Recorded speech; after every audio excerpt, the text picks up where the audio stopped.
Vamos a iniciar la última sesión sobre políticas sociales en América Latina, en la que lamentablemente por razones personales ineludibles no podemos contar con la presencia de Carolina Trivé. Ha preferido los bancos.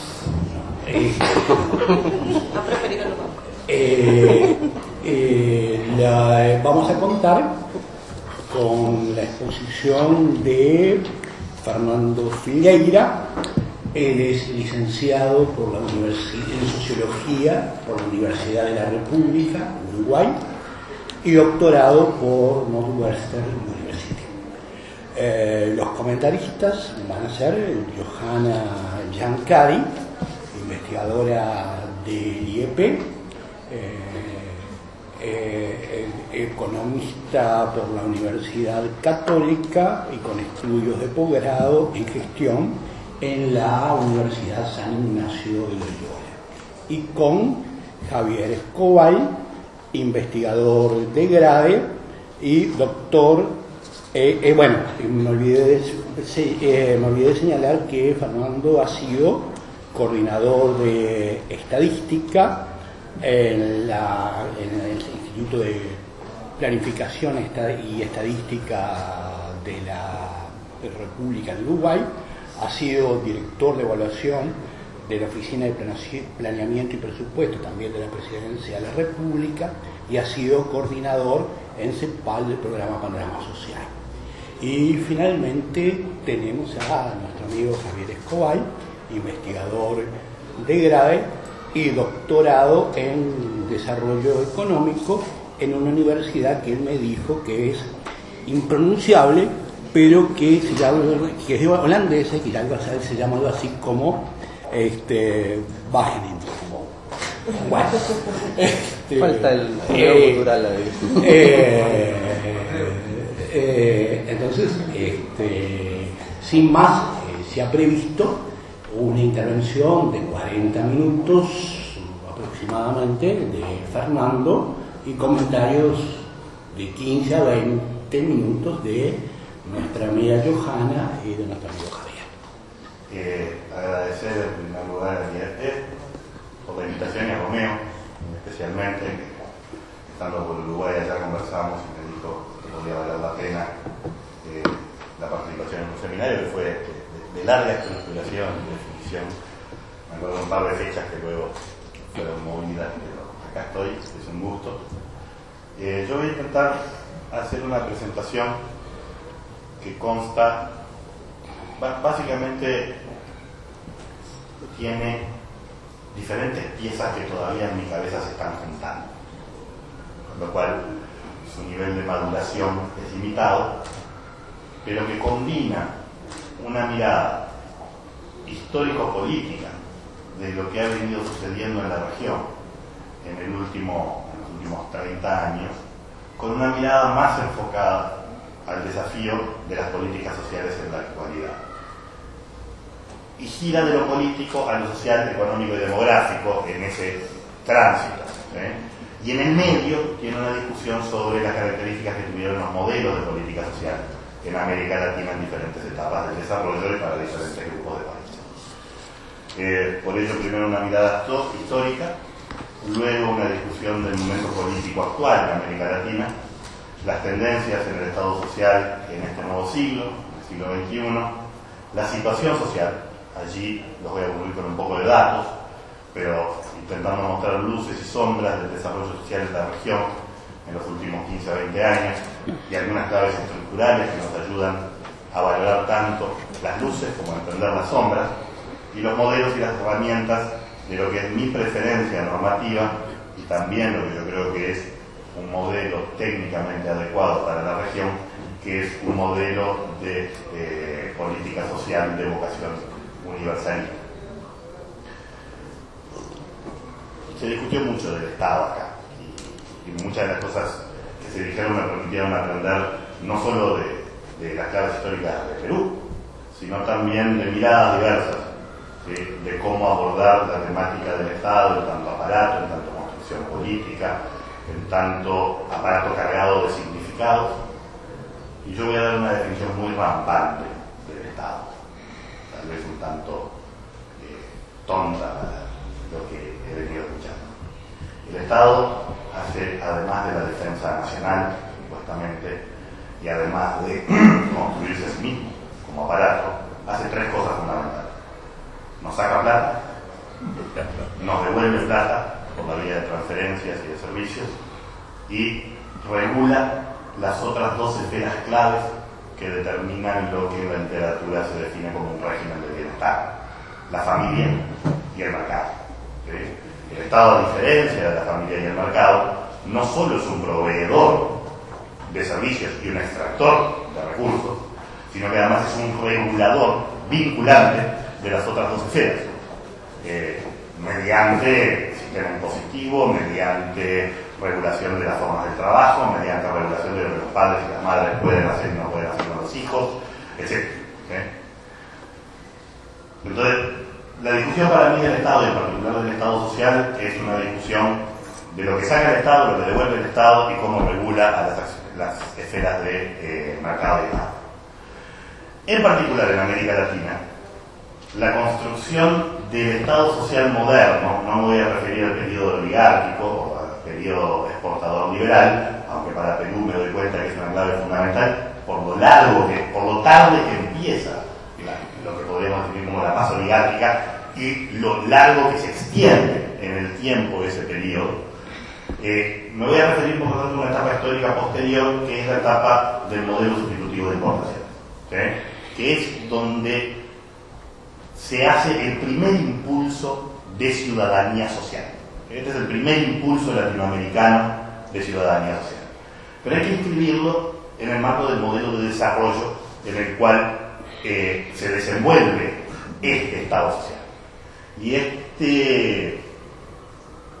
esta figura que hay allí intenta mostrar las claves del modelo sustitutivo de importaciones desde lo que Peter Evans y después mucha literatura neoclásica va a denominar el triángulo antischumpeteriano. ¿Sí? ¿Qué es el triángulo antischumpeteriano? El triángulo antischumpeteriano es un triángulo que está constituido por el servicio civil del Estado y el propio Estado, un conjunto de empresas protegidas y un conjunto de trabajadores protegidos que pertenecen a esas empresas protegidas. ¿Sí? La crítica económica a este triángulo es bastante clara, ¿sí? Que viene de la tradición clásica y neoclásica, ¿sí? De la tradición liberal. La crítica económica es que este es un triángulo rentista y no es un triángulo innovador, ¿sí? Por definición, porque básicamente el modelo sustitutivo de importaciones lo que hace es transformar bienes transables en bienes no transables, ¿sí? Es decir, si yo antes me traía una heladera de Alemania, ¿sí? Y me costaba 200 pesos venderla en Perú y producirla en Perú me costaba 300, la forma en que yo hago un modelo sustitutivo de importaciones es que le coloco un arancel, lo transformo en 400 y por lo tanto aquel bien transable para Alemania deja de ser transable y yo protejo mi industria doméstica, ¿sí? Frente a un incremento de costos en donde, por ejemplo, los trabajadores presionan por aumento salarial, normalmente en una economía de competencia lo que harían los empresarios es una disminución de costos por incorporación de tecnología, por ejemplo, o por redimensionamiento del proceso de trabajo, por ejemplo. En este caso el argumento y la crítica es no, lo que van a hacer es piden más arancel o piden monopolios o subsidios de diferentes tipos en donde el Estado juega. Entonces, la economía define un triángulo a la larga y sobre todo cuando se itera al infinito, fuertemente ineficiente, que genera una lógica rentista y que no permite la innovación y el incremento de la productividad. Ahora, esta crítica económica uno la puede compartir o no, porque después hay muchas discusiones acerca de los problemas de capital inicial, de si hay que proteger o no a la industria infantil, de las posibilidades de competencia internacional, pero más allá de compartir o no esta crítica se traslada luego a una crítica social, ¿sí? Es decir, las agencias multilaterales de crédito, cuando el modelo sustitutivo de importaciones entra en crisis, ¿sí? Hacen una crítica que es económica pero que a la vez empieza a ser social. Y dicen, ¿por qué? Porque en este triángulo hay efectivamente un grupo de personas protegidas, pero hay otros que pagan costos. La oligarquía agraria paga un costo, ¿sí? Que es un costo de pérdida de competitividad porque son tomadores de precio internacional. Pero también pagan un costo de los sectores rurales, no de la oligarquía, sino de pequeños y medianos productores, porque la oligarquía traslada hacia abajo, ¿verdad?, la disminución de competitividad que siente arriba como tomadora de precios, y el sector informal urbano, porque en la medida en que yo genero más lógicas arancelarias, más gasto público, etcétera, montado en esta estructura protegida, yo genero procesos inflacionarios, de los cuales las empresas protegidas y los trabajadores protegidos se protegen a través de más aranceles o de indexación. Pero no lo hacen los trabajadores informales, ni lo hacen los sectores rurales que no están incorporados a la economía formal y con mecanismos de indexación. Entonces, esta crítica está en la base de las propuestas liberales de transformación de, ya no el modelo de desarrollo económico, sino del modelo social, o de protección social propio del modelo sustitutivo de exportación. Uno de los grandes problemas con esta crítica social es la siguiente. No es lo mismo que yo desarme este triángulo en un país en donde nunca participó más del 25% de la población en este triángulo, en el caso de El Salvador, de Guatemala, de Nicaragua, que yo desarme este triángulo en países en donde participaban el 80 o 90% de la población en este triángulo, el caso de Uruguay y de Argentina. Y en el medio tenemos otro conjunto de países que con mayores o menores niveles de segmentación y de desprotección tenían partes de la población adentro y partes de la población afuera de este triángulo de protección social propio del modelo sustitutivo de importación. Entonces, uno en verdad tenía básicamente tres grandes grupos de países en América Latina cuando uno está enfrentando el final del modelo sustitutivo de importaciones. Y de nuevo Perú es un caso raro porque en verdad lo hace todo un poco más tarde, ¿sí? Pero cuando miramos los diferentes países, tenemos casos de Uruguay, Argentina y Chile que pueden definirse como de universalismo estratificado. Básicamente, en materia de seguridad social y jubilaciones y pensiones, en materia de protección al trabajador en las relaciones capital-trabajo, en materia de educación y en materia de salud, estaban todos de una u otra forma dentro de este triángulo, aunque con niveles de estratificación muy marcados en el acceso a beneficios, ¿sí? Cuando miramos Brasil y México, son países de tipo dual. Más o menos la mitad de la población estaba dentro y la mitad de la población estaba afuera y pagaba costos. Los costos de eficiencia del modelo, sobre todo en su etapa final, y los costos de la particular dinámica distributiva que el modelo generaba. Y hay un tercer grupo de países en donde básicamente estamos en presencia de regímenes excluyentes, en donde la protección era un grupo extremadamente pequeño. Perú, cuando uno lo mira, parece conformarse durante el siglo XX como un país con potencialidades duales, mitad dentro, mitad fuera, y termina pareciéndose más a un país de corte excluyente, netamente excluyente, con una cobertura de la seguridad social en el entorno de los mayores de 65 que reciben alguna pensión, por ejemplo, 25% o 26%. Una cobertura educativa que no alcanza hasta los años 70, la universalidad ni siquiera en primaria. Características de este. El modelo, el genotipo que está en la base de nuestros modelos de seguridad social y de protección social, es el genotipo europeo continental de tradición contributivista estratificada de lo que se dice la tradición bismarckiana. ¿Sí? Cuando Spink-Anderson discute las tipologías de los estados de bienestar para Europa, distingue entre tres grandes modelos. Uno es el modelo socialdemócrata, otro es el modelo corporativo conservador, que es nuestro genotipo, y otro es el modelo liberal residual, ¿sí? Que es el norteamericano y el de algunos países anglosajones. Las diferencias fundamentales, ¿cuáles son? El grado de desmercantilización que implican estos modelos de la población, ¿sí? El modelo socialdemócrata es el de máxima desmercantilización con prestaciones de tipo universal bajamente segmentadas. El modelo corporativo conservador es un modelo de cobertura cuasi universal cuando hay mercados laborales formales de pleno empleo, ¿sí? Cuando hay mercados laborales formales de pleno empleo, pero fuertemente segmentado y estratificado. Y el modelo liberal residual es un modelo que en verdad lo que procura es la protección solo de la población pobre que demuestra necesidad. Es decir, son los modelos focalizados de tipo target, ¿sí? Nuestra tradición es la del modelo contributivo corporativo conservador. Solo que en los países de baja urbanización y de mercados laborales altamente informales y sin pleno empleo, ese modelo corporativo conservador nunca fue universal. Fue dual, fue excluyente, y cuando logró ser cuasi universal lo fue en los países con mejores desarrollos de sus mercados laborales. No voy a hablar de todos los modelos históricos, ahí tiene la tablita que va desde el liberal primario, oligarquico exportador, el de sustitución de importaciones, luego el modelo liberalizante de las recomendaciones que ahora vamos a ver del Banco Mundial y del Banco Interamericano de Desarrollo, y las tendencias a las reformas pro mercado en los sistemas de protección social con componentes de disciplina y austeridad fiscal, que va de finales o mediados de los 80 hasta finales del siglo XX, principios del siglo XXI, y que en algunos países continúa con su marca fundamental, pero en otros países ha empezado a cambiar hacia un cuarto modelo que, sin renunciar a alguno de los componentes diagnósticos de la crítica liberal al modelo sustitutivo, retoma algunas consideraciones de ciudadanía más general e incorpora la idea de competitividad sistémica que estaba en el modelo de los 90, pero extiende las implicaciones de eso a un Estado social mucho más robusto y que requiere mucho más inversión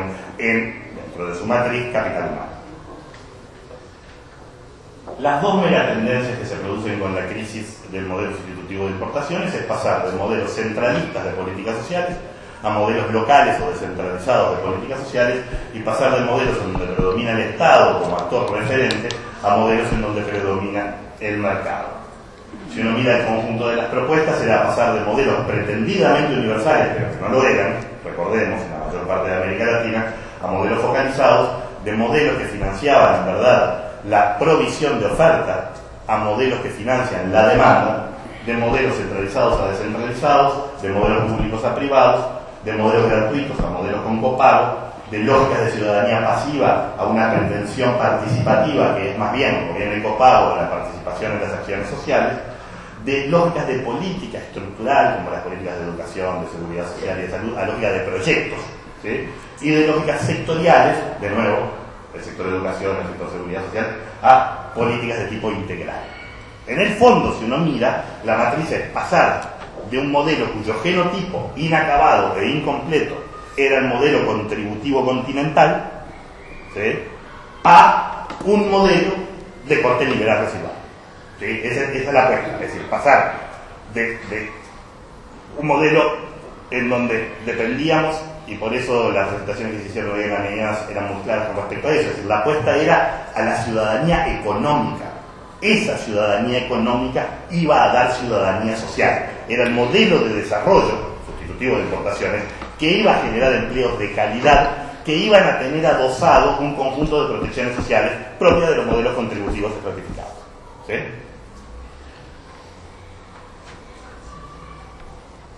Bien. Antes de entrar a esta parte, recordemos un poco lo que pasó en América Latina cuando se instalan estas recetas y estas transformaciones de tipo promercado. ¿Cuáles son los grandes cambios que se producen?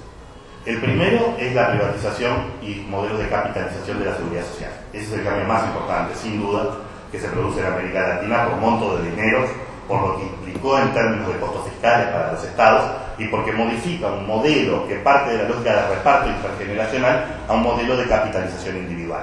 Es decir, antes lo que teníamos es lo que se llamaba pay as you go, es decir, sistemas en donde el activo actual paga un aporte a la seguridad social que entra a una caja que le paga un jubilado, ¿sí?, a un pensionista, ¿sí?, y ahora pasamos a un modelo donde uno ahorra en una cuenta individual y eso luego se acumula, genera una renta y se despliega una vez que la persona se jubila. Uno es un modelo de reparto y solidaridad intergeneracional, el otro es un modelo de capitalización individual, el caso más extremo es el caso chileno, ¿sí?, que suprime íntegramente el modelo viejo contributivo, salvo para las Fuerzas Armadas, y eso no es casualidad, y construye un modelo privado de capitalización individual con prestadores privados. ¿Sí? Muchos otros países hacen esta misma reforma, aunque algunos mantienen el pilar de reparto, lo que se llama el pilar de solidaridad intergeneracional, pero para las rentas más bajas o hasta un cierto nivel de la tasa de reemplazo. Este cambio radical, ¿sí?, del sistema de seguridad social latinoamericano tiene impactos muy marcados en materia de cobertura, disminuye las coberturas efectivas, ¿sí?, y en materia de desigualdad, es decir, se ata más fuertemente la capacidad de pago, ¿sí?, de la seguridad social a el beneficio que luego yo voy a recibir. Los sistemas de reparto, ¿sí?, de la seguridad social en América Latina previos dependían de qué tipo de país tenían pautas igualmente regresivas que el modelo de mercado o menos regresivas que el modelo de mercado, donde había una redistribución entre estratos, ¿sí? En salud lo que se crea sobre todo son modelos de cuasimercados, ¿sí? Es decir, se liberalizan los prestadores privados y en algunos casos el Estado subsidia a los prestadores privados capitando, ¿sí?, mediante un financiamiento de la demanda, ¿de acuerdo? En materia de educación, el caso que va más allá de todos es el caso chileno con el modelo de vouchers, ¿sí? No es exactamente un modelo de vouchers, pero es un modelo de nuevo de capitación en donde existen un conjunto de ofertas privadas subvencionadas, ¿sí? A eso se le suman procesos muy marcados de descentralización, en donde tiende a producirse lo que se mencionaba en la mañana, se trasladan responsabilidades pero no se trasladan presupuestos, ¿sí?, con lo que se genera un proceso incremental de desigualdad territorial en la calidad de los servicios que ya eran de por sí estratificados. Hoy, cuando miramos América Latina, esto ha cambiado. Uno puede decir que no ha cambiado lo suficiente, la matriz sigue siendo parecida, etc. Pero hay cambios importantes. El primer cambio fundamental es que casi todos los sistemas de capitalización de la seguridad social, especialmente el caso más ejemplar es el chileno, construyen por primera vez un pilar no contributivo robusto que antes no existía, ¿sí? Es decir, un pilar que se financia desde rentas generales, que es verdad, es focalizado, pero es focalizado en un sentido amplio, que focaliza el 60% de los pensionistas, ¿sí? Eso es le podemos llamar focalización, ¿verdad? Es un subsidio que va decreciendo y que llega hasta el 60% de los pensionistas, para completar una pensión básica universal, o lo que se define como una pensión básica universal. De nuevo, si miramos de nuevo el modelo liberal que más avanzó, que fue el chileno, está el sistema AUGE, que es el sistema de garantías de salud, que es un conjunto de prestaciones que tienen que estar garantizadas y subsidiadas por el Estado en prestadores públicos y o en prestadores privados. Si miramos en los procesos de descentralización, se generan los fondos de solidaridad territorial, que luego asignan de manera diferencial recursos en forma inversamente estratificada. Es decir, Brasil es el caso más claro con el Fondo de Educación, que primero para la educación primaria y después para la educación media también, que genera una fórmula a partir de población y necesidades básicas insatisfechas, y después pasa a ser el IDH, el inverso del IDH, el índice de pobreza humana, y utiliza eso para asignar recursos adicionales a los municipios más pobres, ¿sí? Sumémosle a eso un fuerte avance en materia de regulación laboral, ¿sí? Si uno mira lo que pasó en Argentina recientemente, lo que pasó en Brasil, lo que pasó en Uruguay, lo que pasó en Ecuador en menor medida, lo que pasó en Chile, mucho menos, es verdad, uno ve un aumento de los mecanismos de participación estatal en los procesos de negociación capital-trabajo, ¿sí?, que en los 90 no existían y que eran mala palabra. Y uno ve un incremento notorio del salario mínimo, ¿sí?, el efecto importante de incrementar por vía de decreto, ¿verdad?, por vía de decisión estatal, regulatoria, los salarios mínimos. En el caso de Brasil eso explica una disminución de la pobreza sumamente importante. ¿Cuál es el contexto político que permitió estos cambios, que en alguna medida son retóricos, en otras son de políticas públicas, en el nivel de herramientas concretas, y en otras son de la base paradigmática que orienta la política pública?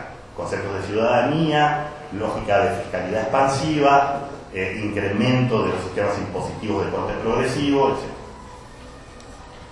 Esta es una tesis sobre el origen de los giros a la izquierda, y acá me voy a una discusión político-histórica. Para mí los giros a la izquierda son hijos de un papá y una mamá. El papá es la democracia, o la mamá, no importa, veintitantos años de democracia electoral ininterrumpida en América Latina. Este es un cambio epocal, ¿sí? Ahora voy a mostrar algunos datos sobre eso, pero realmente un cambio que es mirar realmente el bosque. Si no miramos este cambio, ¿sí?, nos va a costar mucho entender otros procesos políticos y de política pública que se vienen desarrollando en la región. La mamá o el papá, digamos, es los éxitos y los fracasos, más los fracasos que los éxitos, del consenso de Washington. Y tiene, si se quiere, dos compañeros de ruta. Transformaciones demográficas seculares que se vienen produciendo hace tiempo en América Latina y el commodity boom, ¿sí?, que generó recursos frescos en el momento en que además los países empiezan a girar a la izquierda. La hipótesis fundamental que yo manejo es una hipótesis que viene de la vieja teoría de la modernización. Y es que en realidad lo que pasa en América Latina es que se asiste a una segunda crisis de incorporación. Si ustedes recuerdan, quienes vienen de la sociología, a Gino Germani, hablando de que el peronismo tenía que ser entendido como la respuesta, ¿sí?, a una crisis de incorporación, ¿sí?, en donde el avance que se venía produciendo en materia económica y en materia social no encontraba canales ni retornos en otras esferas, ¿sí?, de ciudadanía y de acceso al bienestar.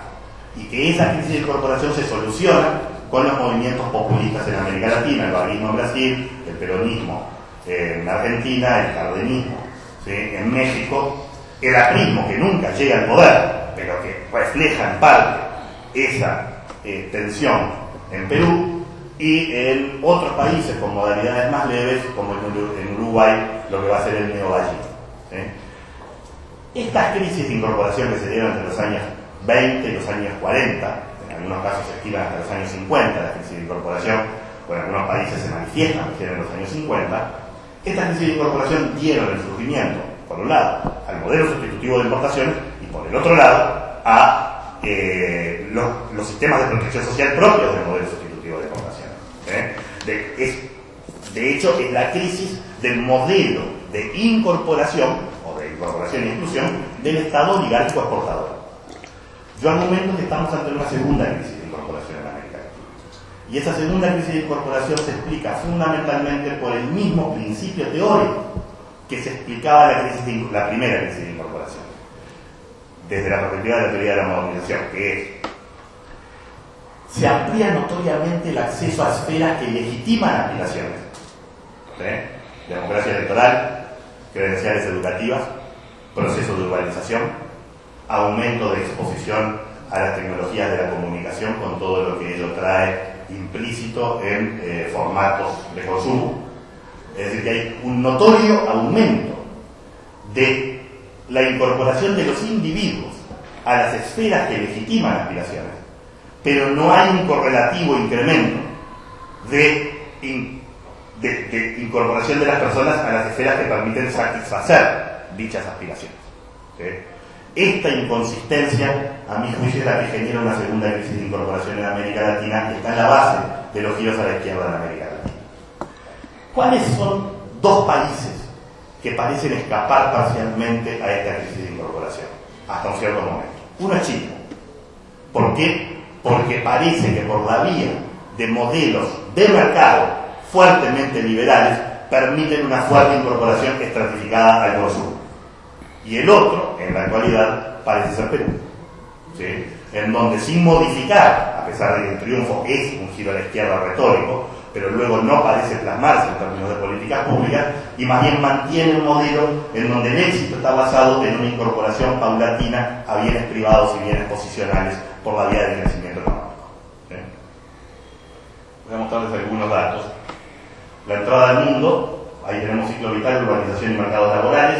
El porcentaje de la población de 15 a 64, aumenta el porcentaje de potenciales consumidores netos, aumenta la tasa de participación laboral, notoriamente. Yo soy daltónico, pero creo que es la línea del medio que es azulcita, o rosadita, o lila, y abajo, y arriba, el aumento del porcentaje de población urbana, ¿sí? Acá uno ve tres procesos muy marcados que se despliegan entre 1980 y el año 2008, en este caso, que implican en todos los casos un incremento mayor de la población a las esferas que legitiman la aspiración. En particular en la mujer, que es donde es más marcado la incorporación al mercado laboral, ¿sí? Luego tenemos la entrada de la modernidad, pautas de consumo y efectos de demostración. Lo que tenemos aquí son acceso a la televisión y acceso a tecnologías de la información para diferentes grupos de países. En todos los casos, cuando miramos entre 1995 y 2005, vemos un proceso acelerado de incorporación a estas dinámicas. Y este es un dato muy importante, es el aumento de las credenciales educativas. Acá lo que vemos, lo que comparan una barra y la otra barra, arriba y abajo, es niños y jóvenes que terminan la educación primaria entre 10 y 14 años, que están en la edad adecuada entre 10 y 14 años, y personas entre 15 y 19 años que finalizaron la educación media básica. ¿Sí? Y lo que vemos es un incremento en todos los deciles de ingreso, desde el decil 1 hasta el decil 10, extremadamente importante. Esto no quiere decir que aumentaron correlativamente los aprendizajes. ¿Sí? Lo que sí quiere decir es que aumentó la gente que se fue con una credencial que se supone que le permitía acceder a otras posibilidades. ¿Sí? Y esta es la entrada a la modernidad de la democracia. Si uno se fija en términos electorales, en 1975, en 1979 Ecuador hace transición a la democracia, luego Perú, Argentina y Bolivia, Uruguay, Chile, Brasil, Nicaragua, Panamá, El Salvador, Guatemala, Paraguay, Honduras, México. Más impresionante es este dato. En 1975, este gráfico lo que muestra es el porcentaje de población que estaba expuesta regularmente a competencia electoral de toda América Latina. ¿Sí? En 1975 era el 18% de la población. Hoy es el 90 y largo por ciento de la población. Esta es la curva de incremento de la exposición a la democracia electoral. Este es el número de países en donde la descentralización avanza generando modalidades electivas de los alcaldes donde antes no las había, ¿sí? Pasando de 3 países a más de 17 países, más de 16 países. Y esto, que ven acá, son 2 curvas superpuestas. La curva de incremento de la exposición a la democracia, que es el área sombreada, la línea de área, ¿sí? Y abajo lo que pasó con la pobreza. ¿Sí? Si ustedes ven, la pobreza se mantiene básicamente estática durante todo este periodo. ¿Sí? Y si uno mira el índice Gini de la desigualdad, también se mantiene básicamente estático o con leves aumentos. Es decir, hay efectivamente un proceso creciente de incorporación a esferas que legitiman aspiraciones, pero no se mueven las estructuras sociales fundamentales que permiten el acceso a la satisfacción de dichas aspiraciones. Y yo creo que la crisis hay que entenderla en ese sentido. Por ello, lo que mencionaba antes, hay tendencias retóricas y discursivas que empiezan a cambiar. Empieza a aparecer un discurso de derechos en materia de políticas sociales. No solo pobreza, sino también desigualdad. Se empieza a hablar de participación social organizada. Se pasa de proyectos a políticas. Hay una importante expansión fiscal, que la voy a mostrar ahora, del Estado en materia de gasto y en materia de recaudación.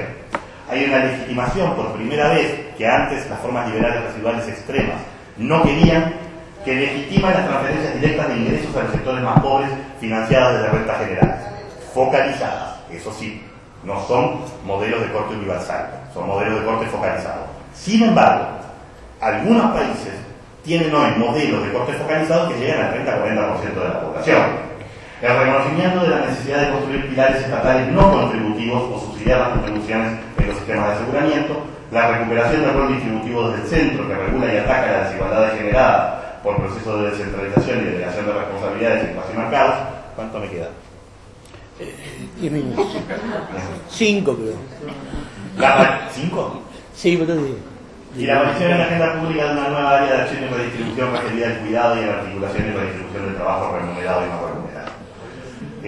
Claro, estando aquí un día entero y una mañana y viendo un poco los planteos que se hacen de Perú, todo esto a ustedes les debe parecer que esto no está sucediendo en Perú. ¿Sí? Pero sí está sucediendo en parte importante de América Latina. Es verdad que muchas de las discusiones es cuánto de esto es retórico, cuánto esto modifica la matriz liberal residual y avanza hacia un modelo de características universales, y cuánto es meramente un poco de cosmético sobre el modelo montado en los años 90 de carácter liberal residual. Voy a mostrar algunos datos que me parece que sugieren que estamos ante cambios reales. ¿Sí? El primero es la expansión del gasto público. ¿Sí? Este gráfico muestra la evolución del gasto público total, que si ven punta a punta entre 1990 y 2008 no crece, punta a punta. ¿Sí? Pero el gasto social sí pasa de 12,4 del PIB en América Latina ponderado a 17,9, y la prioridad fiscal del gasto social pasa de 0,44% del total, 44% del total del gasto público al 61%. Para decírselo de forma más simple, Antes, la cantidad de plata que el Estado le asignaba a las familias, por lógica que no eran de mercado, es decir, el Estado las asignaba, no las asignaba al mercado, eran $318 per cápita en promedio para América Latina. ¿Sí? En una familia de 4 piensen al año $1.200, $1.100. Hoy son $819, ¿sí? Per cápita reales, ¿sí? Es decir, a precios constantes. Eso quiere decir que en una familia de 4 estamos cerca de los $3.600. Este es el incremento de lo que Swing Anderson llamaría el peso del Estado en lógicas de desmercantilización. Luego, la orientación de ese gasto puede ser más progresiva o más regresiva. Esa es otra discusión. Lo otro es que hay una pequeña revolución quieta que se está dando en América Latina, que es el incremento de las capacidades fiscales del Estado, ¿sí? En términos de recaudación. Esto no está financiado mayoritariamente por recursos de préstamos internacionales, sino que está mayoritariamente financiado por un aumento de las cargas impositivas o de la capacidad recaudatoria sobre modelos impositivos que no cambiaron tanto en sus reglas de juego. Si uno se fija en Argentina, Brasil y Uruguay hay un incremento notorio de la carga impositiva, también lo hay en Bolivia, en Costa Rica, en Chile, de nuevo, Perú aumenta, pero más levemente y con niveles de carga impositiva todavía relativamente bajos, y aún en países que uno definiría como claramente el nivel de menor desarrollo relativo, hay incrementos importantes de las cargas fiscales. Hay distancias aún relevantes cuando lo comparamos con países de la OECD y cuando comparamos el peso del impuesto a la renta de las personas físicas en estas estructuras tributarias. Avance en la cobertura de pensiones es otro dato que muestra un incremento de 34 a 40% en 2009. Los datos del 2013 muestran que ese incremento está llegando al 60%, y eso sobre todo mecanismos de pensiones no contributivas, ¿sí? Hay un aumento del gasto en los programas de transferencias condicionadas. Acá vemos por países las diferencias, y esto indica que en verdad hay países en donde la focalización es muy estricta y otros países en donde se ha ampliado una cobertura poblacional mucho mayor. Las coberturas acá las tenemos. Ecuador hoy cubre el 44% de la población, ¿sí? Con su sistema de transferencias condicionadas. Brasil un 26%, es decir, que estamos hablando del sistema de focalización que no es a la pobreza extrema, ¿sí? No estamos hablando del sistema de focalización a la pobreza extrema. No me va a dar el tiempo de esto. Esta era la parte demográfica, ¿sí? La parte demográfica que intenta indicar por qué yo creo que a pesar de estos avances estamos enfrentando una situación que no soluciona el problema estructural de la desigualdad y de la sostenibilidad en materia de políticas sociales para una sociedad más inclusiva. Voy a mencionar simplemente los factores que yo creo, ¿sí? El primero de ellos es que efectivamente los modelos focalizados tienen serias dificultades de expandir su capacidad por financiamiento y sus coberturas, manteniendo una calidad de prestación básica. El segundo elemento es que tenemos una marcada infantilización y feminización de la pobreza. Nuestro modelo sigue y combina en buena medida lo malo que tenía el modelo sustitutivo de importaciones para el hombre ganapán en mercados laborales formales, contributivos y estratificados, con un modelo focalizado de la tradición liberal residual que no logra llegar a las poblaciones a las que debería efectivamente llegar. Tercero, tenemos un problema de una muy baja inversión pública en infancia, que explican parte de la infantilización de la pobreza, pero sobre todo, dadas las tendencias demográficas actuales, con agudas caídas de las tasas de fecundidad, que además son caídas promediales, agudas pero segmentadas en 3 tratos, si el Estado no gana músculo distributivo al inicio de la vida, entonces se hace muy difícil la construcción de sociedades más igualitarias. Nuestro sesgo es más a igualar cerca de la tumba que cerca de la cuna, por nuestra característica de nuestro modelo contributivo estratificado orientado al adulto mayor que tuvo inserción formal en el mercado laboral. Lo último, miren todo lo que quedó, ni siquiera no va para lo otro. Hay 3 discusiones de universalismo en este momento que salen del modelo focalizado. Una es la OIT, la idea de un piso básico de protección social. A mi juicio es una versión disfrazada del modelo contributivo con un piso mínimo que lo ayude, pero es más bien política focalizada, más política contributiva. La otra es la propuesta de Levy, que fue el que inventó los PTCs, pero que ahora descubrió que en verdad eso le generaba un problema de eficiencia en el mercado laboral, y entonces propone financiar desde el impuesto al consumo un modelo de protección social universal, de prestación única.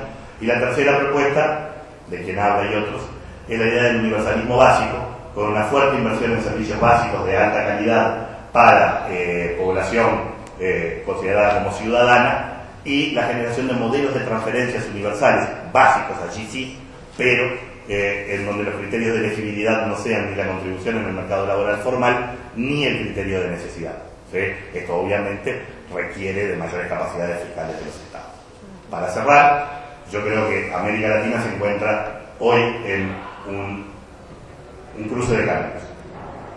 Si se es incapaz de construir una coalición distributiva estable, de sectores medios y sectores bajos, que sostengan un sistema de transferencias monetarias, que llegue a los sectores medios, y un sistema de servicios públicos, que llegue también y que sea utilizado por los sectores medios en educación y en salud, pero en algunas otras prestaciones como lo que serían los sistemas de cuidado, entonces la propuesta de ir por el otro modelo, que es el modelo de mayor crecimiento económico, mayor acceso al crédito y mayor acceso al consumo privado, entonces se genera una coalición distributiva de centro-derecha.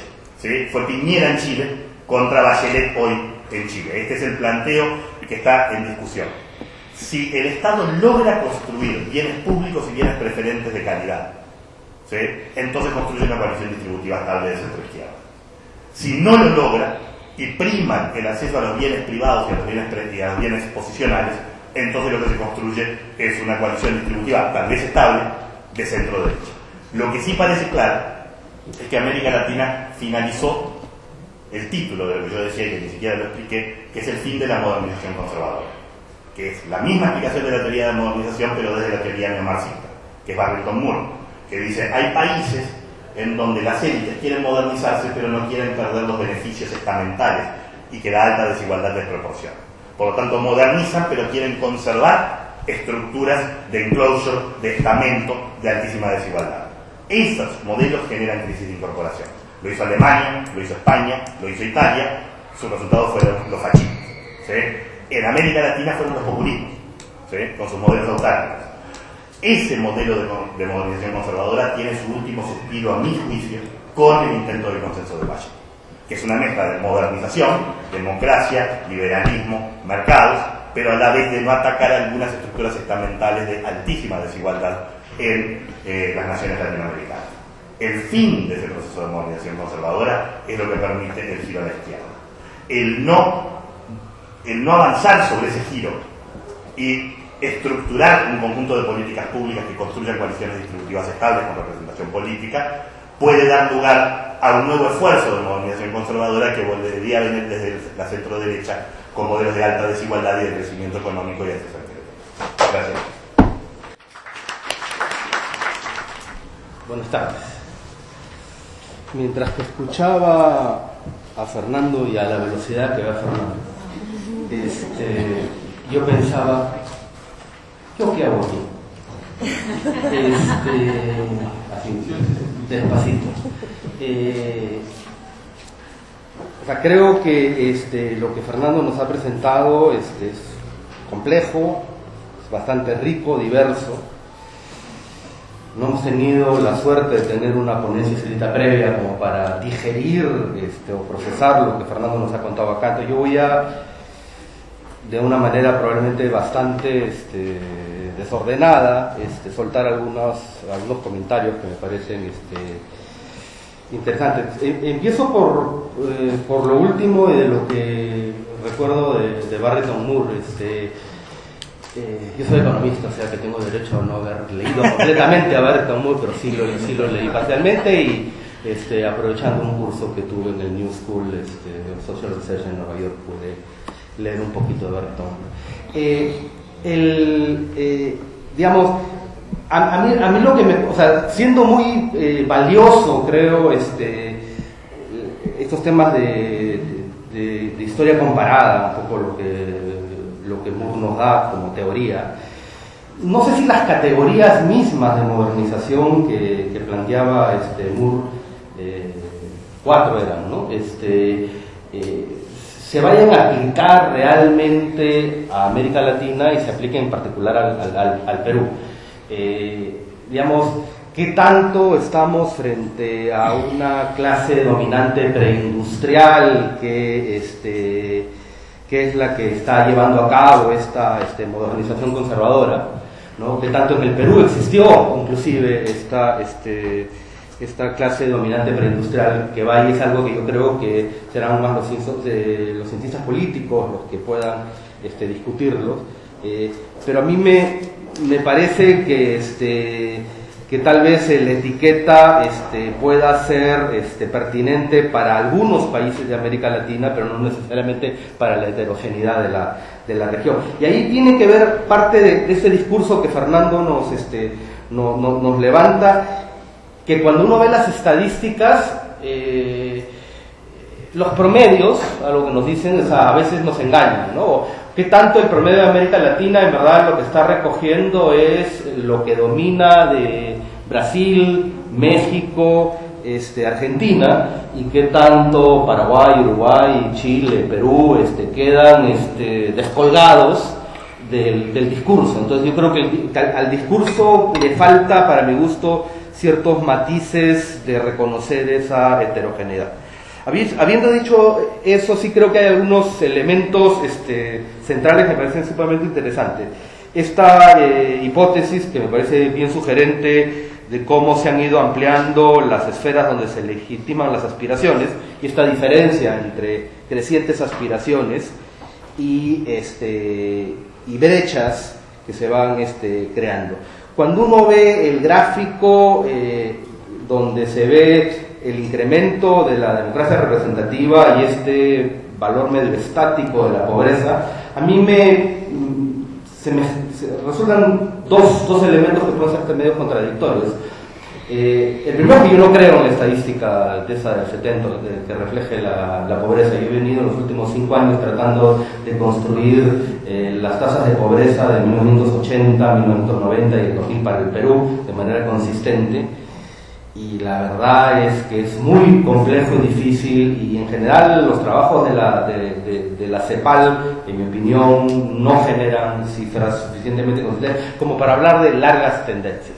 Pero inclusive, si uno creyera en que las cifras son razonablemente consistentes, hay un elemento bien interesante desde el punto de vista más conceptual, que puede desvirtuar alguna de las tendencias, por ejemplo esa tendencia chata de la pobreza, y que apunta un poco en la línea de lo que Fernando apunta. O sea, ¿acaso la línea de pobrezas de los 70 puede actualizarse a lo largo del tiempo a un conjunto de precios, que es la metodología básica? Yo valoro una canasta de alimentos que me genera un requerimiento calórico más un porcentaje, que es el inverso del coeficiente de Engel, para tratar de capturar la parte no alimentaria. Por Y chanqui, eso, por chanqui. ¿ah? Por chanqui. Sí. Y luego eso lo tiro para adelante con C de precios. Y digamos, si uno está mirando eso en un periodo de 2, 3, 4 años, santo y bueno. Pero cuando uno ya mira 30, 40 años, hay un tema más filosófico de cuál es la línea de pobreza, ¿no? Y cuál es el set de aspiraciones que tú mencionas, y el hecho de que en los 70 no existía el celular, no era parte de la línea de pobreza, el set de bienes, el set de relaciones básicas que van a estar en los años 90 y en los años 2000 es esencialmente distinto, no es marginalmente distinto. Y uno de repente, si construyera una línea, una cifra de pobreza consistente desde el punto de vista de que la gente mantiene un nivel de bienestar, lo que los economistas odiosamente llamamos la utilidad, ¿no? Y el reconocimiento de que ha habido cambio tecnológico, que ha habido un cambio en el conjunto de bienes y servicios, lo que uno encontraría podría ser una cosa mucho más dramática todavía, un incremento de esta pobreza aspiracional, ¿no? Que hace más patente el gráfico. Entonces, ni creo el gráfico chato, porque creo que probablemente la pobreza monetaria tenga una tendencia más decreciente en unos datos consistentes ajustados por precios, pero con datos consistentes. Y si uno cambia la línea de pobreza para poner una línea de pobreza que reconozca el cambio tecnológico, reconozca la ampliación de nuevos bienes y servicios a disposición de los ciudadanos, entonces encontraría no una tendencia marginal decreciente, que es lo que yo hubiera esperado en ese gráfico, sino un incremento sustantivo de la pobreza y más consistente con lo que Fernando está mencionando. Ahora, me pareció interesante que Fernando mencionara también cómo Perú y Chile de alguna manera se encuentran como un poco distintos de este patrón, ¿no?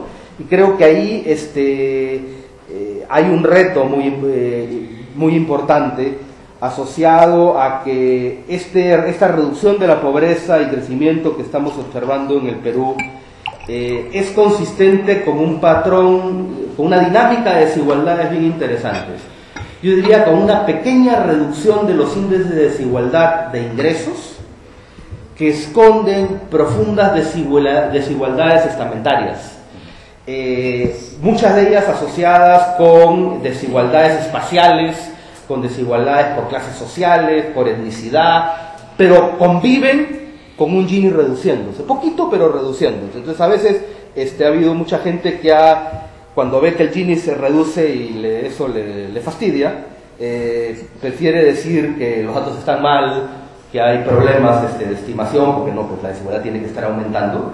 Frente a este mundo más complejo, donde no hay una desigualdad, sino hay múltiples desigualdades, y es perfectamente consistente reducciones de desigualdades de ingreso a nivel del Gini, con desigualdades profundas en una serie de dimensiones.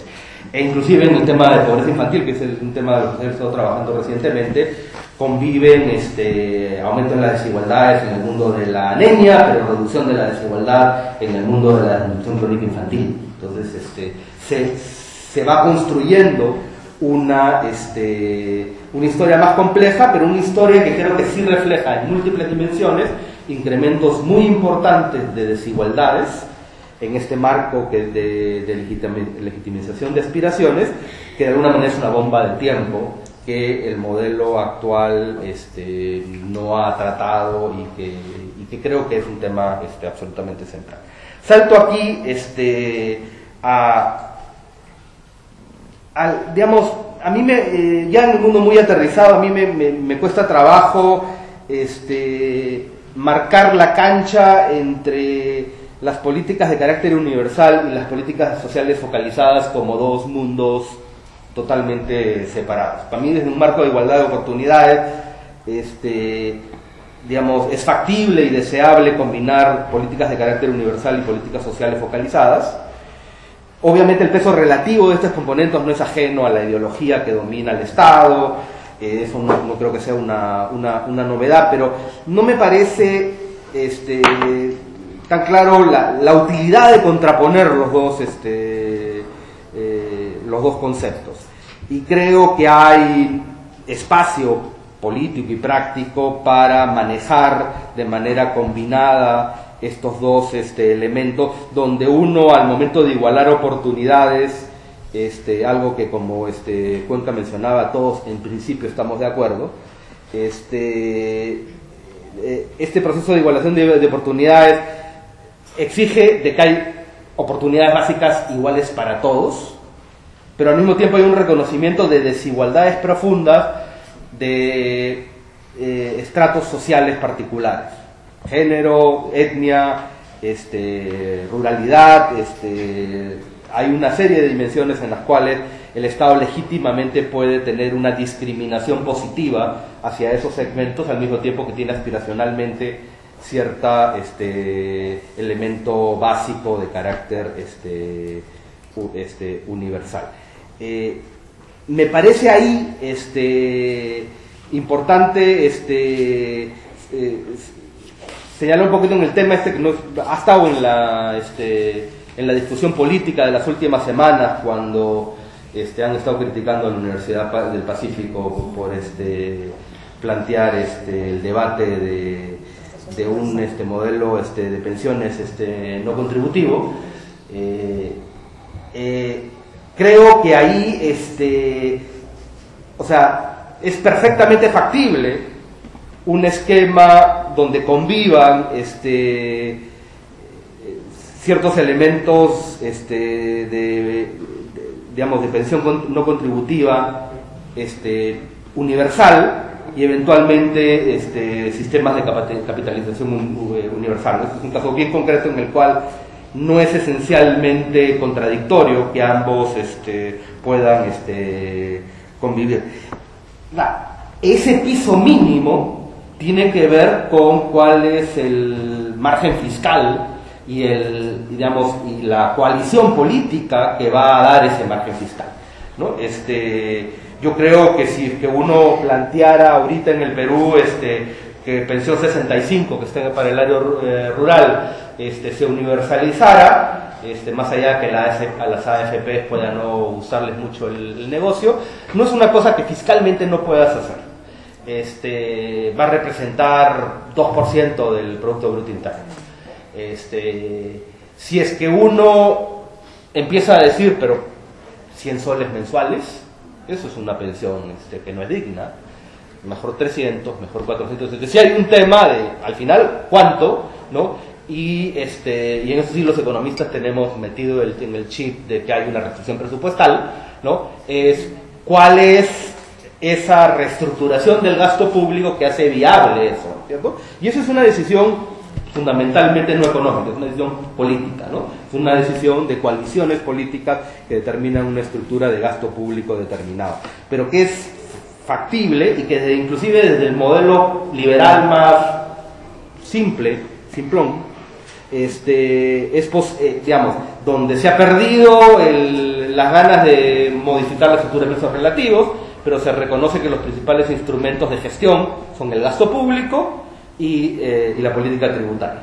Es perfectamente factible acomodar dentro de ese esquema una decisión política de expandir el gasto social para asegurar un modelo no contributivo universal, creo que sí, necesariamente acompañado, dado que no lo puedes levantar demasiado por un tema probablemente de restricción fiscal y va a ser una cosa que se acomode en el tiempo, debe ir acompañado, creo yo, con elementos de focalización que vayan emparejando. Entonces sí creo que debe de haber un esfuerzo importante antes que el discurso antagonice estos dos, tratar de poder generar un espacio para darles un elemento más de coordinación. Dos elementos que me interesa muy rápidamente discutir, uno muy breve, que es el tema de los datos. En general, una de las cosas más fuertes que yo veo es que a veces uno termina invisibilizando lo que no está midiendo, ¿no? Y eso atañe a una serie de aspectos de esta temática, donde hay todavía un trabajo muy fuerte por hacer visible alguno de estas brechas y estos problemas de inequidad existentes como un paso esencial para visibilizarlo y poder generar al final coaliciones que puedan permitir cambios del status quo. Y finalmente un comentario más general dentro del propio modelo que tenemos ahora en el Perú o en Chile o en Colombia, ¿no? Es este reto enorme de digamos, de la coordinación de toda la política social. Digamos, en los 70s o antes teníamos, por lo menos en el área rural, estaban los modelos de desarrollo rural integrado, alguien que venía y pretendía hacer todo, ¿no? Y fracasó. El péndulo nos llevó a este estado especializado y totalmente desintegrado que hace caminos por su lado y no se preocupa por nada más, o que hace política social. Hay un espacio sumamente importante de la coordinación intersectorial, intrasectorial también, entre los distintos niveles de gobierno, regional, local, ¿no? El propio despliegue territorial de las políticas sociales. Y ahí creo que cuando se crea el MIDIS, el Ministerio de Desarrollo e Inclusión, se crea simultáneamente el Sistema Nacional de Desarrollo e Inclusión. Y cada vez yo siento que estamos perdiendo fuerza en ese otro componente y nos vamos quedando con un ministerio y no con un sistema, ¿no? Un sistema cuya función era darle integralidad a la política social. Y tenía, por lo menos conceptualmente, algunos instrumentos. Había un tema de discusión sobre cómo se reducen los costos de transacción para la coordinación intersectorial. De la misma manera de que el actual ministro de Economía, antes de serlo, era el jefe de la Comisión Drano, ¿no? que era tratar de quitar todas las barreras al sector privado para que saliera la inversión. Debería de repente haber una comisión Drano 2 que se preocupe del propio sector público y que genere la estructura de incentivos y reduzca las barreras burocráticas que permita, dentro de este modelo de eficiencia, pero total, de instituciones totalmente separadas, estructuras de coordinación para poder desplegar la política social de una manera más coordinada, especialmente lo que se refiere al despliegue territorial de las políticas. Hay algo de palo y zanahoria. Las zanahorias son el conjunto de fondos, el Fondo Nacional de Inclusión que se ha establecido, pero hemos visto su limitada aplicabilidad porque aparentemente no basta la plata. La plata importa, pero aparentemente no lo es todo. Y hay un tercer elemento en el cual, y por eso termino, donde siento que no se ha desarrollado nada y que tiene que ver más con la parte más política, que el SINADIS contemplaba, que era todo el conjunto de temas asociados a los temas de rendición de cuentas. Rendición de cuentas en dos aproximaciones.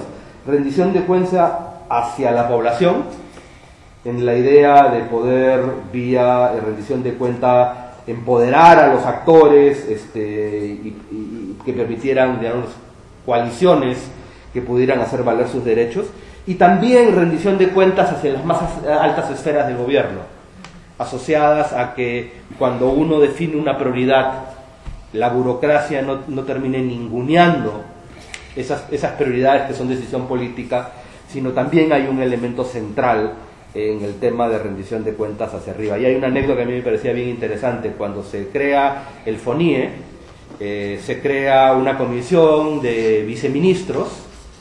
El presidente se reúne con el viceministro del MIDIS, de transportes, agua, de electrificación, de energía, y les pregunta, bueno, ¿cómo van a hacer?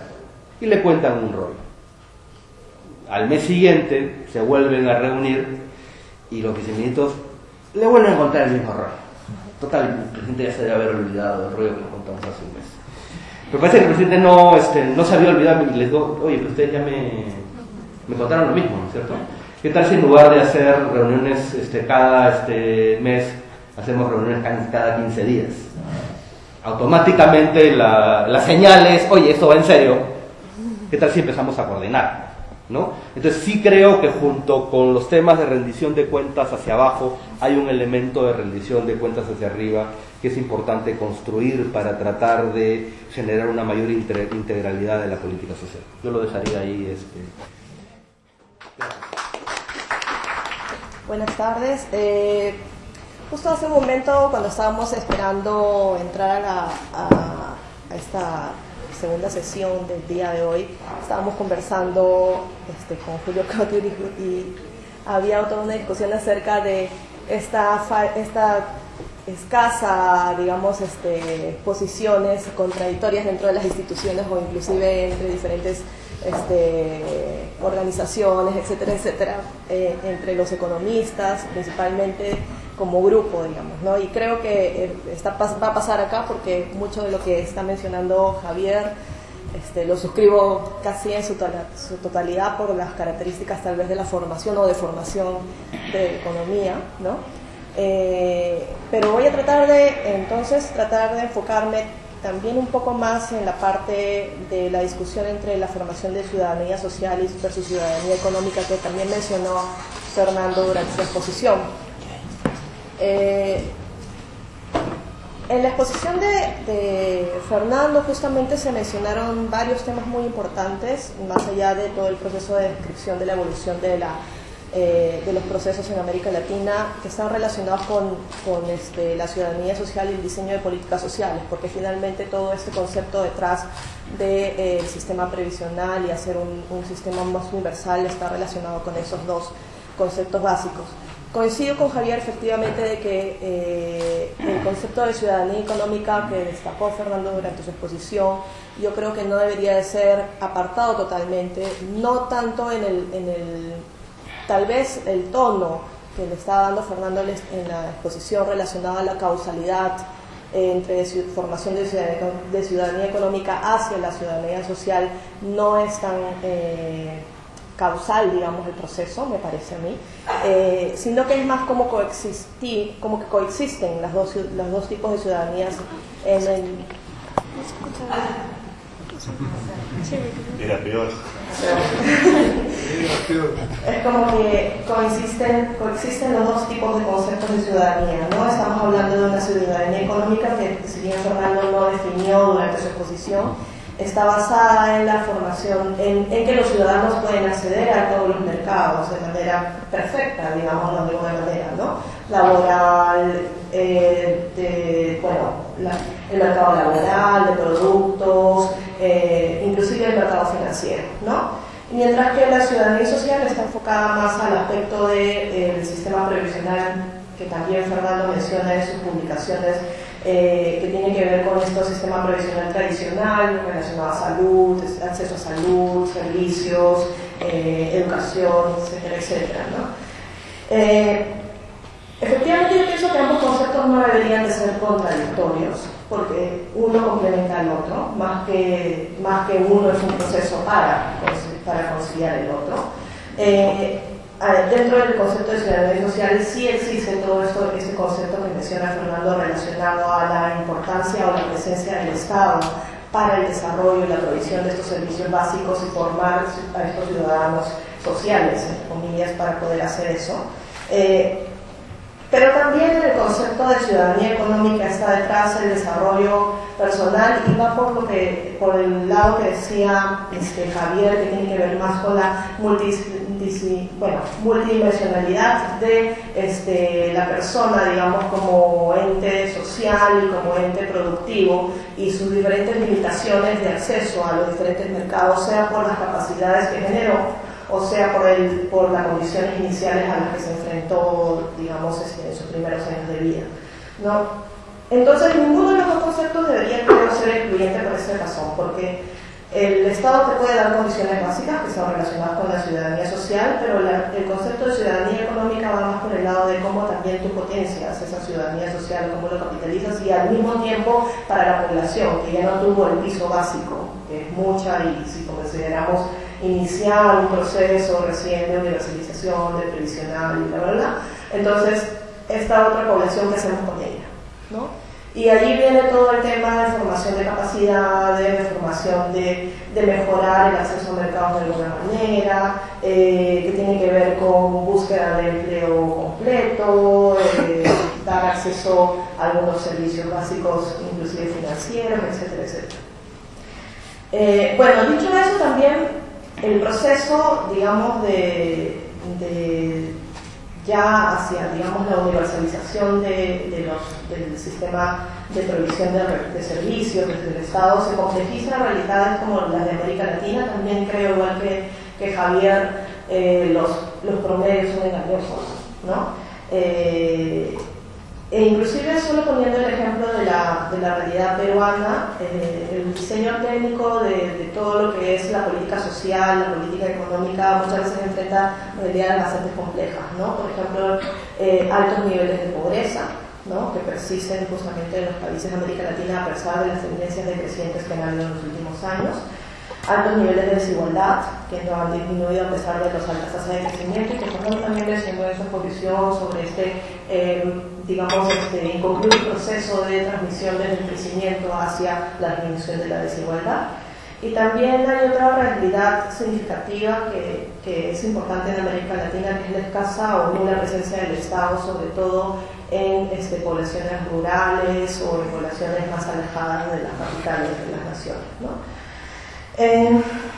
Esta, digamos, nula convergencia de presencia del Estado, que se puede instrumentalizar de alguna manera como la presencia de infraestructura básica, ¿no? O sea, decir que hay agua, desagüe, luz, servicios de salud, educación, un edificio para hacer la educación, también se enfrenta a otra realidad, y que también mencionó un poco Javier, que es la escasa capacidad de los gobiernos locales y regionales, ¿no? Tenemos tecnócratas de gobierno que están más cercanos a las poblaciones, fuera del ámbito, digamos, de las grandes ciudades, que no tienen capacidad ni siquiera para poder tomar decisiones adecuadas, acertadas para acercar al Estado a esta población, proveer de esa base de servicios que podrían, digamos, llevarnos a pensar en la posibilidad de esta política más universal, ¿no? También, o sea, y en realidad también no me conflictúa tanto el tema del universalismo básico, porque efectivamente tiene todos estos factores positivos que mencionaba Fernando, que tienen que ver con la responsabilidad moral también del país hacia la población que atiende, ¿no? Digamos, también estamos hablando de condiciones éticas. Es más, en Chile hay toda una discusión acerca del ingreso y el impuesto de ingreso ético familiar, ¿no? Por esta consideración ética detrás digamos, de la pensión mínima o el derecho mínimo de ingreso que debe tener una familia para digamos, considerarse ciudadano social dentro del país, ¿no? Tampoco quiero decir que tampoco no quisiera dejar de destacar las implicaciones importantes que tienen también estos procesos respecto a ciudadanía, ¿no? Respecto a la reducción de desigualdad y articulación con políticas económicas y sociales, ¿no? Porque inclusive poniendo el ejemplo de Perú con el programa Juntos, el programa Juntos ha tenido por más focalizado y todo eso, digamos, la intención inicial también era de hacer un programa más universal, acerca de la población, por más de la característica focalizada que tiene, y ha tenido efectos importantes sobre la reducción de pobreza en zonas rurales, ¿no? Inclusive Javier de repente me puede confirmar, puede corregir, pero en la última medición de pobreza en zona rural hubo una reducción significativa de 5 puntos porcentuales respecto al año 2012, relacionado justamente a la ampliación, y está altamente vinculado, aunque no se ha demostrado efectivamente que haya un efecto causal, con la ampliación, digamos, del programa hacia más población, ¿no? Y tampoco quiero negar la formación de ciudadanía vinculada por el reconocimiento del Estado de esa población, porque desde el momento que está comenzando a pensar en esa población como sujeta de atención, de salud, de educación básica, inclusive en el tema de los programas de transferencia monetaria, el Estado está reconociendo la presencia de esta población y lo está reconociendo como ciudadano, ¿no? Pero, y ahí voy a volver un poco sobre la Sí, parece que sí. No, tengo acá otro. Hay menú. Sí. Vamos jugando con los micros. Pero claramente en los estados de América Latina, y voy a tocar lo que mencionaba Javier hace un momento relacionado al tema presupuestal, ¿no? Existe toda una discusión respecto a la posibilidad de dar este tipo de servicios de carácter universal a la población en base a las restricciones de recaudación principalmente, que digamos son los ingresos del Estado y cómo se distribuyen presupuestalmente, ¿no? Es más, yo no sé si esa estadística la tengas, pero por ejemplo es interesante ver la evolución de la participación dentro del presupuesto público en los sectores de salud y educación en los países de América Latina. Si bien es cierto, ha tenido una tendencia creciente, el crecimiento no ha sido tan significativo, ¿no? Y considerando que los servicios de salud y educación son básicamente los principales y digamos, los tradicionales a los que el Estado debería de apuntar como servicios universales, no se está dando en su totalidad, ¿no? Por más de la tendencia positiva que mencionó Fernando en los estados, ¿no? La distribución presupuestal justamente en esos sectores ha sido poco significativa, ¿no? Y existen brechas ya estructurales dentro de esos dos sectores, solamente mencionando esos dos sectores, que tienen que ver ya con el tema de cobertura, entendida como infraestructura de salud y educación, ¿no? Que son enormes todavía, a pesar, por ejemplo, en el caso de Brasil, que es uno de los casos que mencionaba Fernando, que ya está trabajando fuertemente en ese sentido, digamos, de provisiones básicas de salud y educación. Todavía el país no está coberturado totalmente, ¿no? Y por eso es que esta política mezclada que ha aparecido de Brasil sin hambre y toda la cosa que pretende un poco solucionar a través de todo el tema de transferencias monetarias diversificadas de diferentes actores, para poder cubrir, digamos, de alguna manera las brechas que existen en desigualdad en la población, ¿no? Ahora, eso es hablando solamente en el acceso, ¿no? No estoy diciendo nada de calidad, ¿no? Que también es otro tema que no se ve en la estadística que muestra Fernando. Efectivamente ha habido una tendencia creciente de acceso al sector de educación y salud en las poblaciones. En educación es mucho más claro, que cada vez los niños acceden a la educación y justamente aprueban el año que les corresponde, etcétera, etcétera, pero no estamos hablando de calidad, y la exposición anterior justamente se mencionaba esa discusión entre la calidad de la educación, ¿no? que está relacionada con la provisión también privada de educación, ¿no? Que también mencionó inclusive Ricardo Cuenca en la exposición anterior, ¿no? Ahora, ¿cómo hacemos eso? O sea, ¿cómo logramos una provisión universal si todavía no hemos cerrado esas brechas iniciales, ¿no? O sea, esas brechas que ya nos condicionan como país, sobre todo en países andinos. Me sorprendió mucho, inclusive que Fernando mencionara que Ecuador tiene el 44% de la población atendida en el sistema de transferencia monetaria condicionada, ¿no? Pero también recordemos un poco que Ecuador, al igual que Venezuela, son países atípicos, ¿no? Que tienen, digamos, recursos que vienen desde el petróleo, ¿no? Y por lo tanto sus restricciones presupuestales, a pesar de tener las características muy similares a Perú y a otros países de la región andina, que tienen inclusive esta restricción presupuestal asociada al impuesto. Creo que el impuesto entre el PBI peruano está alrededor del 15%, ni siquiera llega al 18%, que es lo del IGB.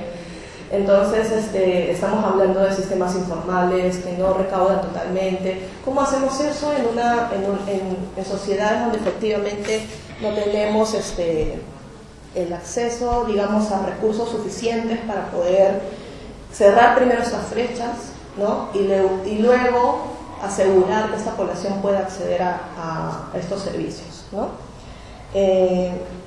Ahora, los programas de transferencia monetaria condicionada, y lo quería tocar rápidamente porque también lo mencionaste en tu exposición, ¿no? Efectivamente son y han sido un recurso bien interesante desde los estados para poder atacar de manera rápida y más o menos efectiva, ¿no? La pobreza y la desigualdad de estas poblaciones, ¿no? Pero tampoco han llegado a ser universales justamente por el carácter que se les quiso dar, ¿no? Este tema de focalización, que si bien es cierto está asociado a un tema de recursos, pero también está asociado a un tema de quién tiene derecho a acceder a este programa, por ejemplo, ¿no? Entonces, Perú, por ejemplo, es uno de los países de América Latina que tiene efectivamente el programa Juntos, pero es un programa de transferencia monetaria que, a diferencia de lo que sucede en el resto de países, solamente se ubica en zonas rurales. No tenemos un programa de transferencia monetaria en zonas urbanas, ¿no? Y es básicamente por ese limitante fiscal, de ingresos, etcétera, y presupuestal que tenemos en el país. Y además porque existía una condición preexistente, que es el alto porcentaje de pobreza, sobre todo en zonas rurales, que en algún momento llegó al 70% de la población en zonas rurales, ¿no? Y bueno, y sí, los programas de transferencia monetaria condicionada han funcionado, pero ahorita están pasando también por una reflexión hacia un 2.0, digamos de alguna manera, ¿no? Que ahora están buscando, porque efectivamente los programas más antiguos que están en Brasil, que es Bolsa Familia y Oportunidades en México, lo que han encontrado es que, si bien es cierto, han habido efectos directos sobre los ingresos de los hogares y por lo tanto reducción de pobreza de alguna medida en esos hogares durante el periodo de pertenencia de los hogares en el programa, los efectos esperados sobre las capacidades de las personas a las que atiende no han sido tan claros, ¿no? Y allí, otra vez, es volver sobre lo que comentaba hace un momento, ¿no? La calidad y la oportunidad de atención a esta población a través de educación y salud, ¿no? Brasil y México no lo han conseguido porque efectivamente tenían estas deficiencias en infraestructuras de salud y educación, porque no existe una provisión desde el Estado completa, ¿no? Y entonces, otra vez, ¿cómo podemos pensar un poco en universalismo si no hemos cerrado esa primera brecha en la política, digamos, desde el Estado, ¿no? No voy a hablar ya del MIR porque Javier ha dicho algo bien interesante sobre mí, sobre cómo trataba de ser el articulador de una política social, y creo que esa es la razón también por la que los ministerios de desarrollo social han venido apareciendo en varios países de Latinoamérica, Chile inclusive, ¿no? Pero necesitamos efectivamente replantear un poquito, creo yo, ¿no? Las condiciones sobre las que se podría formar esta universalidad de la prestación o de los servicios de atención a la ciudadanía. Y también pensar no solamente en la política, digamos, cómo la articulamos, sino más bien en cómo logramos reformas reales, ¿no? Solamente por poner el caso peruano, y que ha sido, como tú dices, uno de los casos más raros en la región junto con Chile, ¿no? Ninguna de las reformas planteadas en el Estado, inclusive para mejorar la educación y para mejorar la atención de salud, se han cerrado y se han culminado. Han habido momentos, digamos, de discusión muy alta, que inclusive no han venido desde la parte oligárquica, como tú mencionabas en tu exposición, sino que también han venido desde la base, ¿no? Entonces, ¿cómo generamos que estas reformas más estructurales, que podrían ser generadores para crear, digamos, la base que podría en algún momento mejorar y hacer que se cree este sistema universal?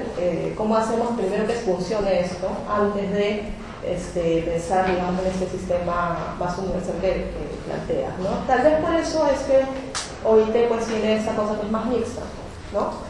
Y tal vez por eso es que Levy, sin reconocer, digamos, las limitaciones que tiene América Latina en el tema de impuestos, de recaudación de impuestos, habla acerca de un impuesto para poder financiar eso, ¿no?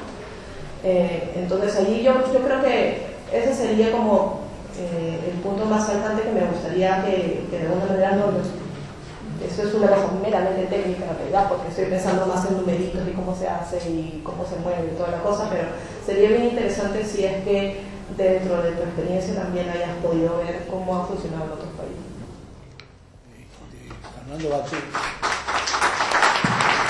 Fernando va a tener una breve intervención de respuesta a las observaciones de Javier y Johanna, y después también una breve ronda de preguntas.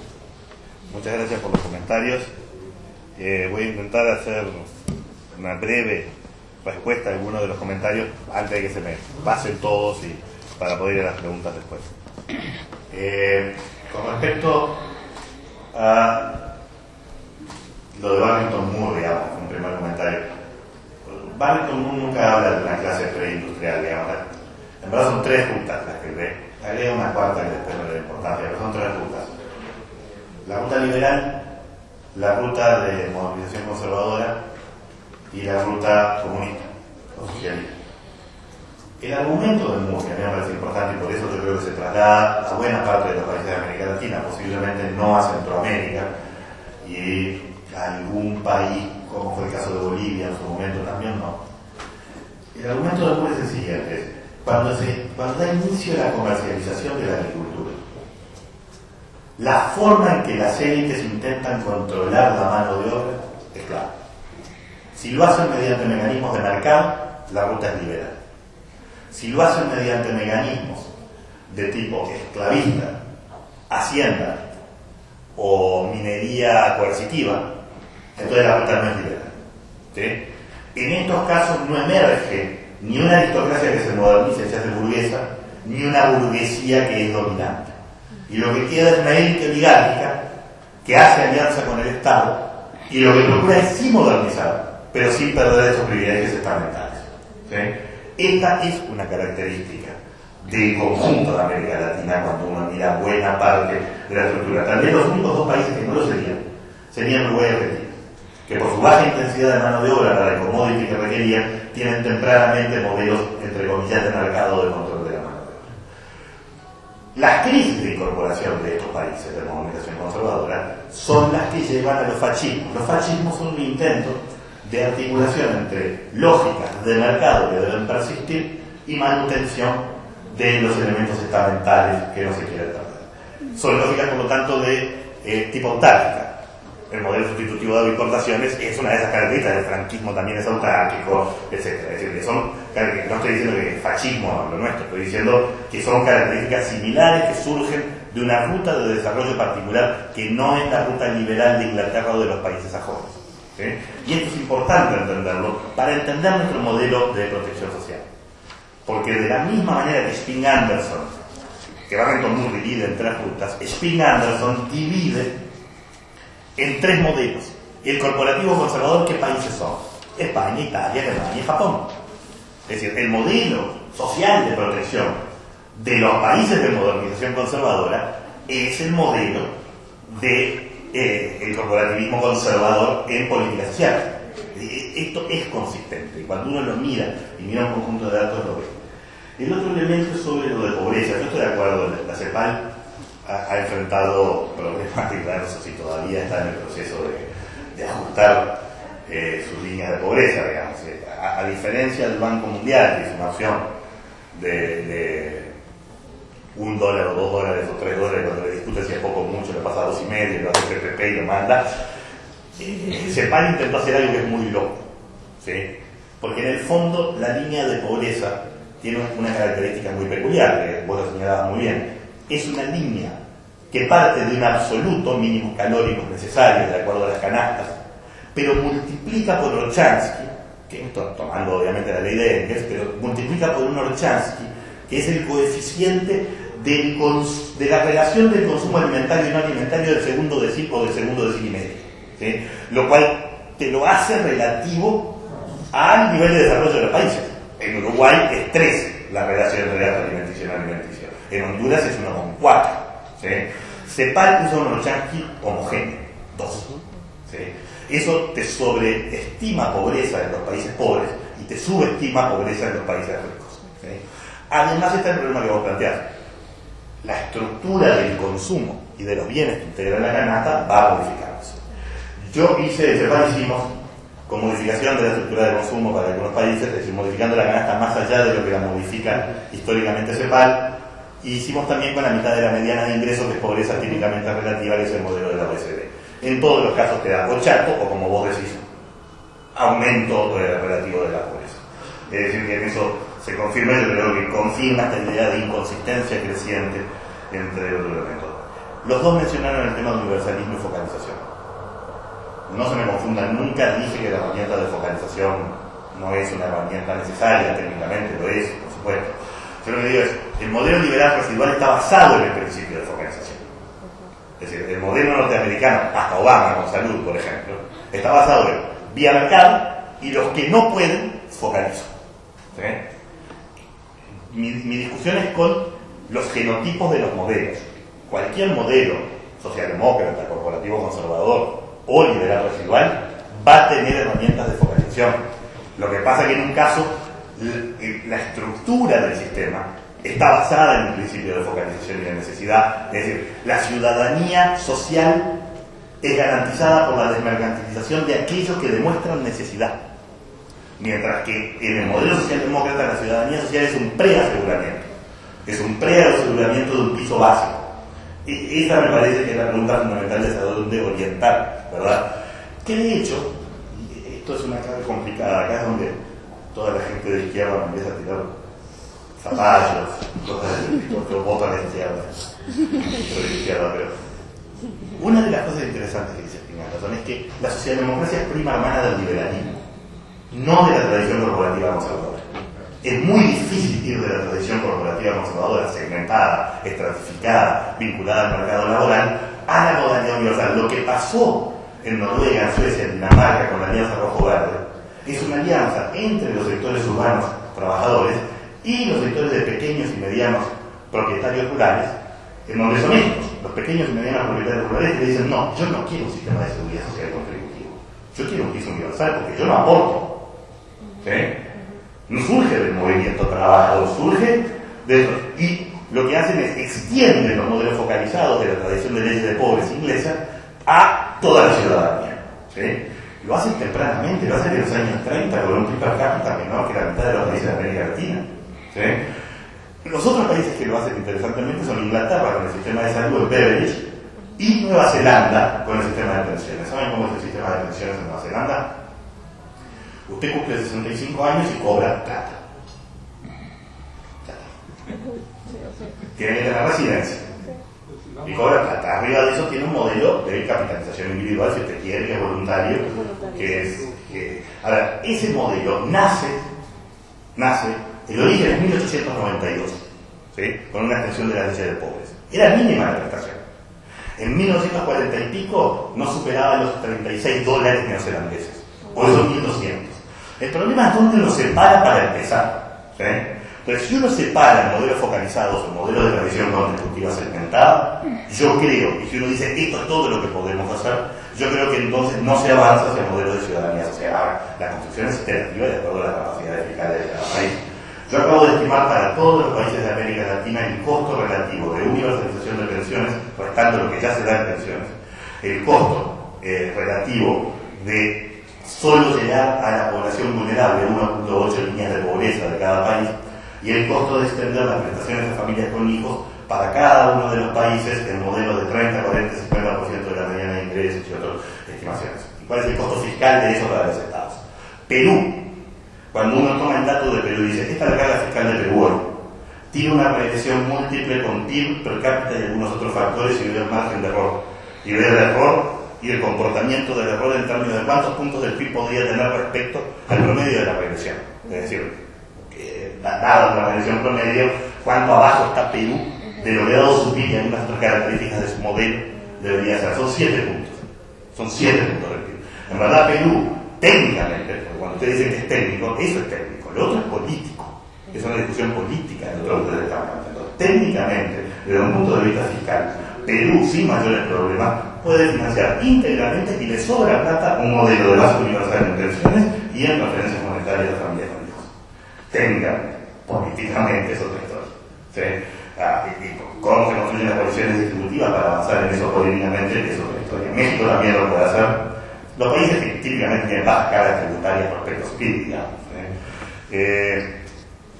El otro elemento que me parece importante es lo de la coordinación de la política social. Yo creo que es fundamental. Pero parte del problema es que hemos generado demasiados programas chicos.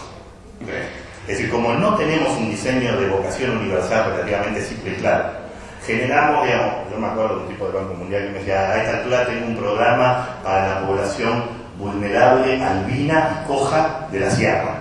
¿Sí? Es decir, los niveles de la industria de la hiperfocalización y programitis, ¿sí? Ha generado modelos incoordinables. ¿Sí?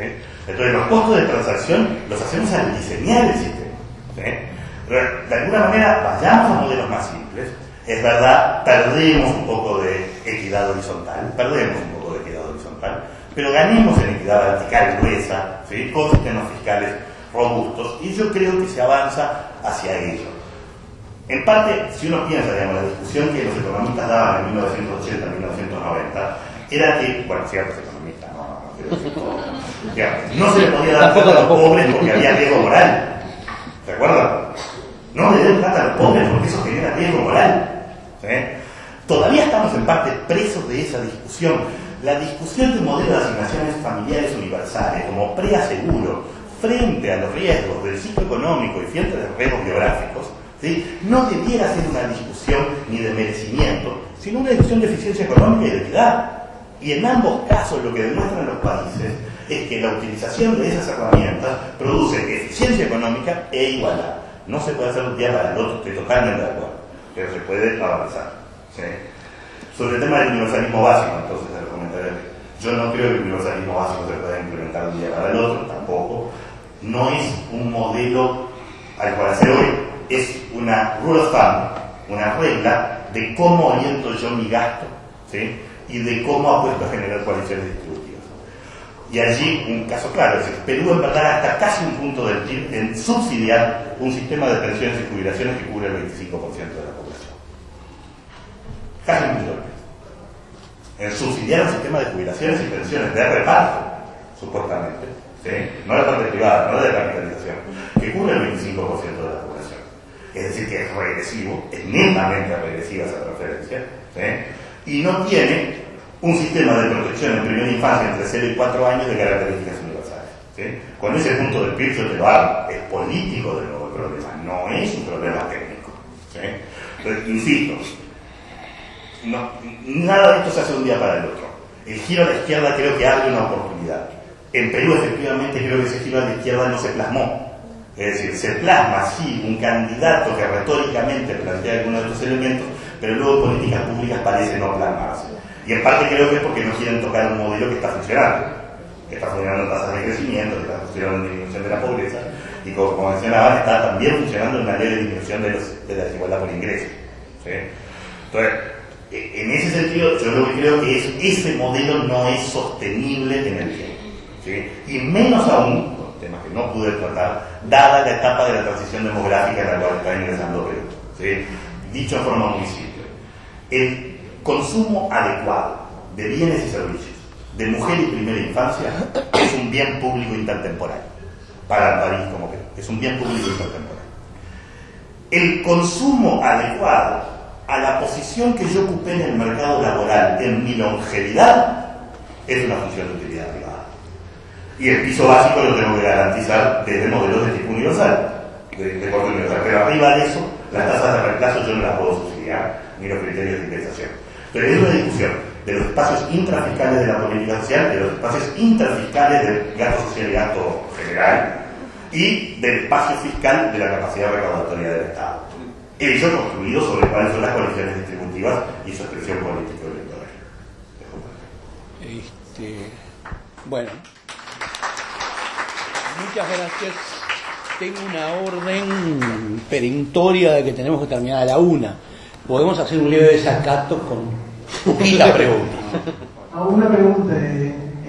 Ahorita hay unas elecciones regionales, ¿no? Una región que es Ancash, y hay un candidato que está proponiendo de que parte del canon se dé directamente a la gente, ¿no? Pero el programa de 500 soles. Y esto ha sido muy cuestionado, ¿no? Pero hay algunos economistas que opinan que sí, otros que opinan que sería una barbaridad. No sé qué opinan al respecto. Y decirle más que el canon en Ancash ha sido muy cuestionado porque la ley dice que solamente se puede gastar en obras, que estas obras ha llevado a corrupción, a sobrevaluación y varias cosas más, ¿no? Gracias. Dada la volatilidad de los precios internacionales de los commodities, en general no es buena idea atar el gasto corriente, es decir, un compromiso de gasto corriente estructurado, a lo que suceda con el comercio internacional en materia de esa commodity. Digamos. No sé si la royalty está sobre cantidades, si la royalty o si el canon está sobre cantidades o si está sobre profits o sobre profit margin, digamos ahí. Pero en general, lo que hicieron los noruegos con el petróleo, que me parece muy interesante, y lo que hicieron los chilenos con el cobre, que también me parece interesante, es la creación, en el fondo, los noruegos claramente lo que llaman un fondo de solidaridad intergeneracional. No lo gastan, lo guardan porque saben que con el proceso de envejecimiento van a tener que financiar un cierto déficit. ¿Sí? Y lo que hizo Chile en verdad es un fondo de estabilización macro, que es tan política social como otras cosas. Es decir, cuando la crisis del 2008, la posibilidad que tiene Velasco de implementar una política contracíclica potente, ¿sí?, es un mecanismo, por otra vía, de preaseguro frente a los ciclos económicos, que son los que más castigan a los sectores pobres. Ahora, Alaska lo hizo. Y le ha funcionado, digamos. Con el petróleo ya tienen $1.000 mensuales en una renta básica universal. Es decir, es el modelo de renta básica universal. Sí, no tanto.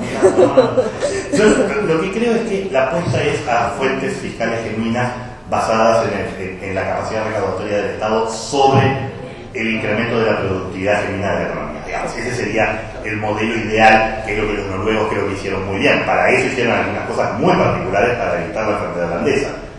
No permitieron que el salario de los trabajadores del petróleo superara el salario medio de la manufactura. Es decir, estos son regulación, ahí es regulación, capital, trabajo y la capacidad de un Estado fuerte para evitar la enfermedad holandesa.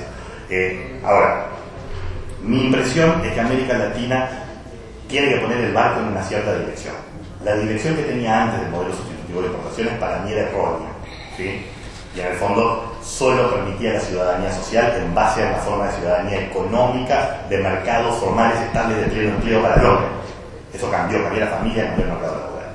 Y el modelo liberal residual fue un profundo error, ¿sí? Desmantela el modelo sustitutivo apostando a una lógica de mercado cuando nuestros mercados son un desastre. Es decir, si vas a apostar a algo, apostar a construir un piso básico que opere como un preaseguro y reaseguro frente a mercados que todavía no funcionan muy bien y que van a demorar en funcionar bien como mecanismo de incorporación. Y que yo creo que los pisos básicos contribuyen a que funcionen mejor dentro de las restricciones fiscales que cada país enfrenta. Bueno, me permito agradecer, atribuyéndome una tarea que no, o atribuyéndome un cargo que no tengo, al Instituto de Estudios Peruanos y a la Universidad Antonio de Montoya y a todo el público que hayan podido hacer un seminario que me parece que ha sido muy interesante.